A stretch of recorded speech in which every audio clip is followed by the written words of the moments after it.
Hello and welcome to this week's coffee vlog. Friday 11th of September. It's 5:30ish now and I'm heading home.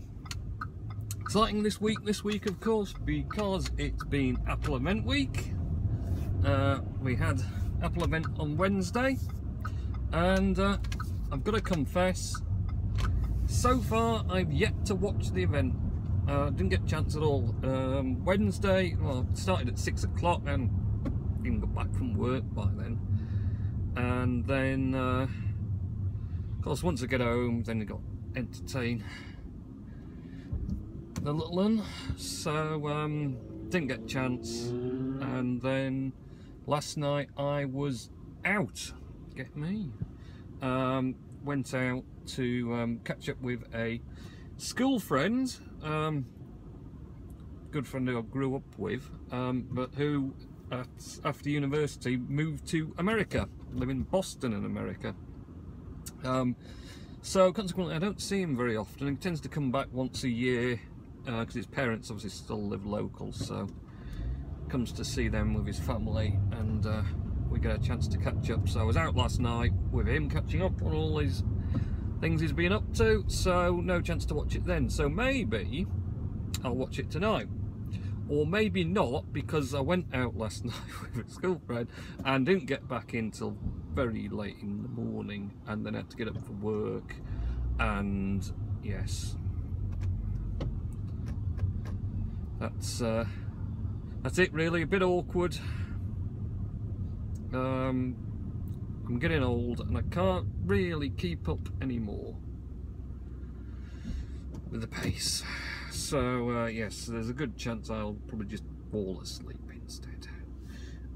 There's a video up on the channel that I've made live this afternoon of just general driving interest. I had the really fantastic idea of avoiding some roadworks that I got stuck in on the way through Sowerby Bridge by taking the back roads to get back into Halifax rather than going through like the main centre of Sowerby Bridge. Bit narrow, that's all I'll say. So anyway, Apple event. Not seen it, but I have, of course. I kept up with all the tweets. Twitter's fantastic. It's just like one big news stream. You know, to sit and see everything that's going on with the Apple event. There was nearly a large portion of people I follow on Twitter were all tweeting about what was happening anyway. So I got to see quite a large portion of that, even though I didn't get to see the thing. Obviously not live. I just scrolled back through the timeline later and got the gist of what's going on. I've got to admit, I mean, I'm going to watch the event yet, so maybe that'll instill more inspiration in me, but so far I've kind of been a bit underwhelmed. I thought we might, you know, get something a bit, I don't know, a bit more exciting. I mean, his iPad Pro, yeah, not really. I mean, it said about the MacBook when they brought that out, I said, well, yeah, it's going to appeal to certain people, and I suppose the iPad Pro is also going to appeal to certain people, although it does feel to me a bit like, you know, the the MacBook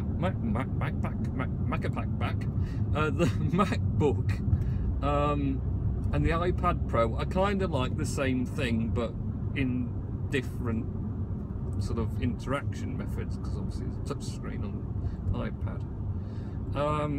But I'm not entirely convinced about the iPad Pro, but I'm sure it's going to appeal to someone. Obviously they've already added some colour variations to the Apple Watch Sport models.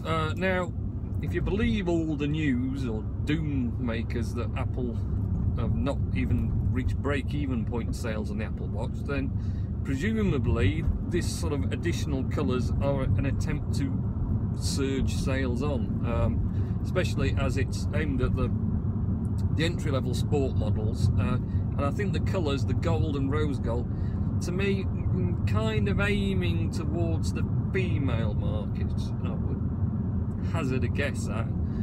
So they're perhaps feeling they just aren't quite getting them onto ladies' wrists, and so that they're bringing out these models and that perhaps make them a bit more appealing, knowing of course that women are like magpies and like anything gold. This car in front of me just does not know where he's going.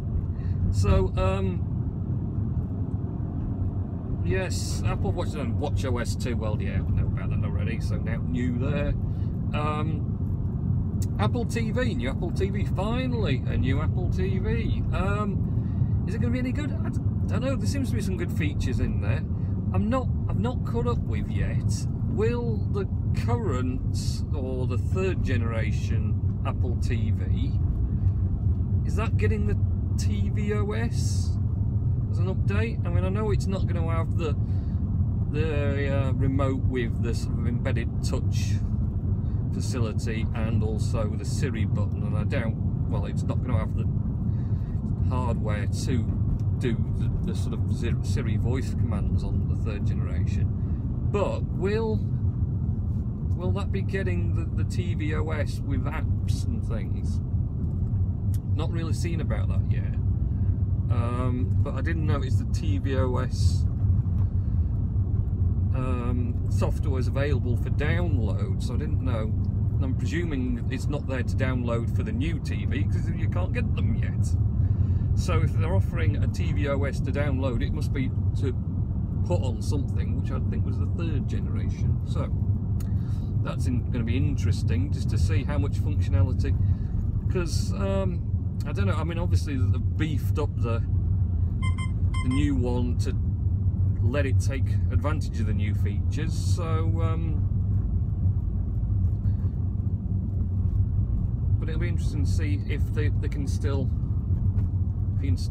run the new tvOS on the existing third gen, which might save me then having to buy a new one. I'm not really that sure if I'm fussed about. I don't even use the remote anymore. I use my phone or the watch to control the Apple TV, so you know, the new features of the remote are going to be a bit lost because I tend to, well, I don't lose it, I just throw it in a drawer out of the way because there's no need to hunt about for it or grab it, because I just use a phone or use my watch to control it. And also I'm a bit oversubscribed on TV boxes at the moment, so I could do without adding to that collection. So that's that new Apple TV. Going to get apps and things. It's going to be interesting. They're going to open that up. It'll be interesting to see what happens. And then we go on to new iPhones. Let's face it, it's just the current iPhones tarted up a bit, isn't it, really? Although they've made some physical dimension changes, which is I think it's a bit unusual, really. The 10 between the, you know, the entry model and the S model, to retain the chassis and just change a few bits of the internal workings, but they have actually gone all out and redesigned completely. Obviously they've put in this stronger aluminium to maybe stop them bending so easily. But interestingly, it seems that they're saying that the batteries have actually been reduced. Milliamp per hours have been reduced, which is a bit of an odd move. Whether they needed to save some space somewhere, perhaps due because they've upped the camera, haven't they? So I wonder if the camera's taking up more room. But anyway, and it's got new Force Touch and things like that. Gotta admit, not really that bothered at the moment. I mean, I love the 6 Plus since getting it. It's probably been the best iPhone upgrade I've had, really. Yeah, it really felt like there was a big difference to the 6 Plus. Obviously it's bigger, but other than that, you know, it felt you were getting, whereas previous generations you felt, oh, it's just a bit different. There's a few little bits here and there that are different. The 6 Plus, you know, was like, oh, this is a major update. But like I say, because of that, I don't really feel now there's anything wrong with it that I need to change it again. And I have had I have had every variation of iPhone since the first one. So this would be the first model I'd skip. Because knowing me, I'll probably just end up breaking at some point and getting it, but I don't know. At the present moment, I've got no plans to. And one of the other reasons why I don't have any plans to is, I don't know, I picked up on this recall on the 6 Pluses because of a problem with the rear camera going blurry on some models. So like a general, it's not a recall, but there is a exchange program. So within 3 years of purchase of the device, on certain serial numbers, my serial number is on that list. We've checked it on the Apple website. So that kind of makes me feel I've got kind of like 3 years worth of potential to change the phone, because I can't imagine if I have the problem with the blur on the photos and I take it into the Apple store, they aren't going to go out the back and swap the camera module out. What they're going to do is take the phone off me and give me a new refurbished replacement.